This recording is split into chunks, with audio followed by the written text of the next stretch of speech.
You'll presumably remember the climate conference in Paris in December 2015 when the world got together to set targets to contain the consequences of climate change. One of the components, an auxiliary component of that conference, was the undertaking, the commitment on the part of the rich countries of the world to raise $100 billion a year to give to the poorest countries of the world to mitigate the consequences of global warming.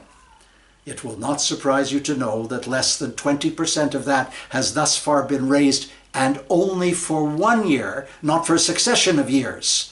But it may surprise you to know that a new study out of the United Kingdom, very reputable, shows that those same rich countries are paying $100 billion a year in subsidies for the production of fossil fuels, oil, natural gas, and coal. The fuels which discharge carbon into the atmosphere and compromise the hopes of the future by generating these assaults on the climate.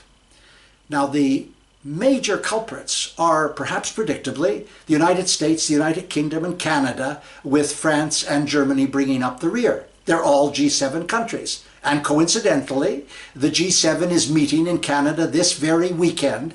This question of climate will probably not be on the agenda. Everyone will be preoccupied by the tariffs and trade war initiated by Trump. But we should discuss them because Canada has just delivered the most devastating and damaging blow to the Paris Accord that the Accord has yet received.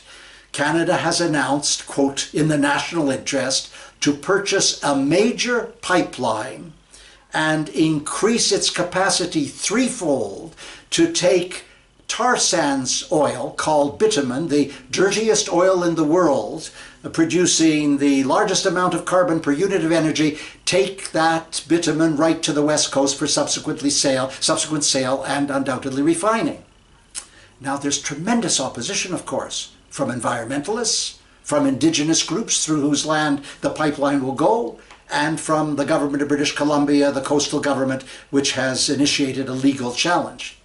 The government of Canada is paying $4.5 billion to a Texas oil company to purchase that pipeline. There is an element of neoliberal insanity about it. Nobody seems to care about climate change and future generations. By the way, will you allow me just an addendum?